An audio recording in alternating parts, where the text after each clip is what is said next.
नमस्कार दोस्तों, स्वागत है आपका हमारे चैनल इन्वेस्टमेंट पावर पर, जहां हम पैसा, पेंशन और पॉलिसी के हर अपडेट को सिंपल हिंदी में समझाते हैं।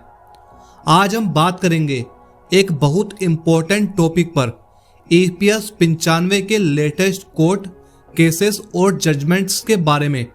सुप्रीम कोर्ट और हाई कोर्ट्स के नए फैसलों से लाखों पेंशनर्स के लिए क्या बदलाव आया है, और सबसे बड़ा सवाल, क्या अब हायर पेंशन मिल पाएगी?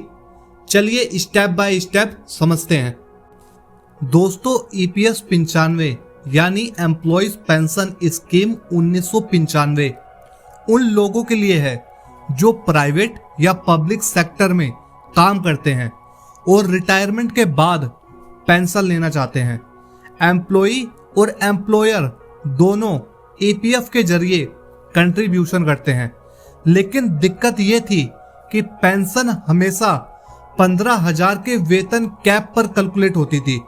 इसके खिलाफ एम्प्लॉयज ने कोर्ट में अपील की थी कि पेंशन उनकी एक्चुअल सैलरी के हिसाब से मिलनी चाहिए।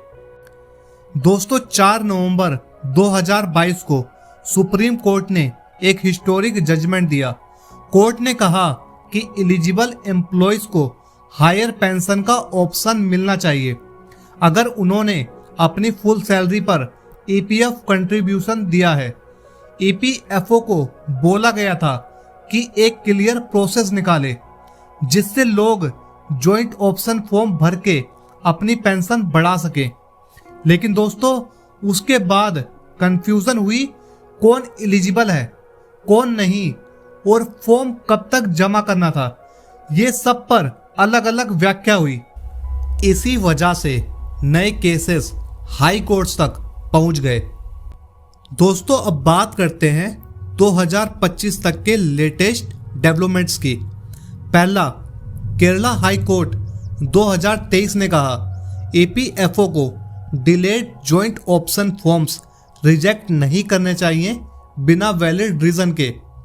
दूसरा, मद्रास हाई कोर्ट 2025 ने एक इंपॉर्टेंट ऑर्डर में बोला, पोस्ट सितंबर 2014 रिटायर्स भी हायर पेंशन के एलिजिबल हो सकते हैं अगर उन्होंने फुल सैलरी पर कंट्रीब्यूशन किया था।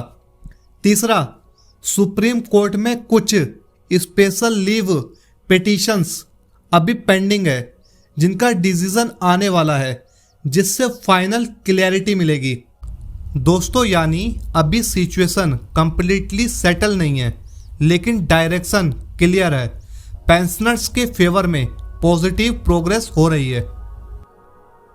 तो दोस्तों, अब आप सोच रहे होंगे इसका आपके पेंशन पर क्या असर पड़ेगा। पहला, अगर आपने हायर पेंशन के लिए फॉर्म भरा था और EPFO ने रिजेक्ट कर दिया तो आपको रिलीफ मिल सकता है। दूसरा, नए रिटायरीज 2014 से बाद वाले भी अब अपनी एलिजिबिलिटी क्लेम कर सकते हैं। तीसरा, EPFO को अब ट्रांसपेरेंसी के साथ केसेस रिव्यू करने पड़ेंगे। दोस्तों, लेकिन ध्यान रखिए, हर केस अलग है। आपकी रिटायरमेंट डेट, एस्टेब्लिशमेंट का टाइप और सैलरी कंट्रीब्यूशन हिस्ट्री मैटर करती है। फाइनल पेंशन अमाउंट तभी डिसाइड होगा जब EPFO और कोर्ट्स के इंस्ट्रक्शन अलाइन हो जाएंगे।